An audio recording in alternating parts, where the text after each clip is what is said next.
Quel est le degré d'urgence par rapport au réchauffement climatique? Eh bien, c'est aujourd'hui qu'il faut agir. Si rien n'était fait pour lutter contre le réchauffement climatique d'ici 2020, eh bien, l'objectif de maintenir le réchauffement climatique en dessous de 2 degrés à long terme devrait être abandonné. Nous irions plutôt au mieux vers 3 degrés.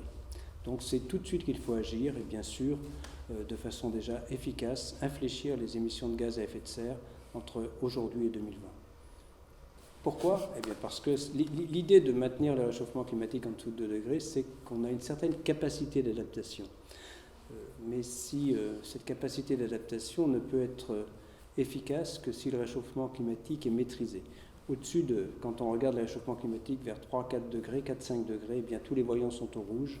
À l'inverse, si on réussit à maintenir le réchauffement climatique en dessous de 2 degrés, eh bien les conséquences du réchauffement climatique sont moins visibles, moins négatives, et on peut, pour l'essentiel, s'y adapter. Pas pour tout, par exemple, l'élévation du niveau de la mer se poursuivra, mais c'est bien l'idée de capacité d'adaptation liée à cet objectif de maintien du réchauffement climatique en dessous de 2 degrés par rapport au climat pré-industriel, 1,5 degré par rapport à aujourd'hui.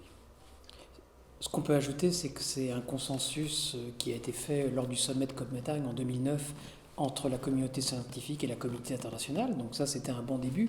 Le problème, c'est que ce consensus était clair au niveau de l'objectif, mais très insuffisant au niveau des moyens. Et tout l'enjeu de la COP21, la grande conférence sur le climat qui va avoir lieu à Paris début décembre, c'est bien là de rentrer dans le dur, c'est-à-dire de se mettre d'accord sur les moyens et pas seulement sur les objectifs.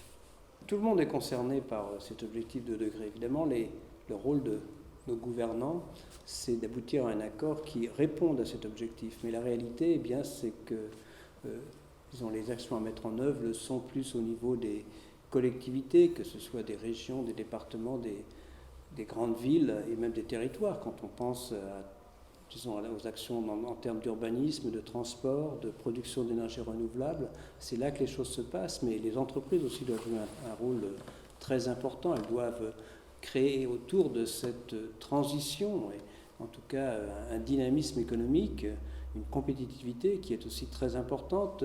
Les médias jouent un rôle très important dans cette transmission entre le monde scientifique, par exemple, les citoyens, les ONG, le monde de l'éducation. Donc tout le monde est concerné, et bien sûr chacun d'entre nous à titre individuel. Par exemple, en France, la moitié des émissions sont liées à la façon dont nous nous déplaçons et dont nous nous comportons chez nous, le domestique, le chauffage, l'utilisation des appareils électriques, disons électroménagers. Eh bien, tout cela, ce sont quand même des postes sur lesquels on peut agir à travers des petits gestes. Il faut effectivement agir sur les 2 niveaux, le global et le local, lors du premier sommet de la Terre qui a eu lieu en 1972 à Stockholm, vous voyez, déjà plus de 50 ans, il y a une belle phrase qui avait été prononcée, penser globalement et agir localement. Donc il faut vraiment faire les deux. C'est pour ça que dans le livre que nous avons écrit, nous avons fait un chapitre consacré non seulement aux négociations internationales, mais aussi au changement de mode de vie. Il faut jouer sur les 2 tableaux, au plus haut niveau de la communauté internationale, mais aussi au niveau, comme l'a dit Jean, des entreprises, des collectivités et aussi individuelles. Et le message qu'on veut transmettre, c'est que c'est un problème extrêmement sérieux qui va vraiment, disons, être important, non pas pour les générations futures, mais déjà pour celles d'aujourd'hui, pour les jeunes d'aujourd'hui. Et je pense que c'est tout aussi enthousiasmant pour un jeune de changer de mode de développement, parce que c'est bien cela dont il s'agit, plutôt que de rester sur le mode de développement dont notre génération, ma génération, nous nous sommes développés.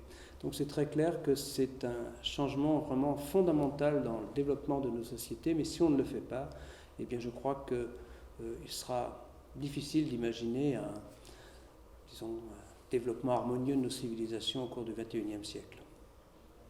Oui, il est encore temps d'agir, mais c'est vrai que c'est une course de vitesse qui s'est engagée. C'est vrai que la vitesse du changement climatique semble beaucoup plus rapide que l'action internationale, notamment des gouvernements.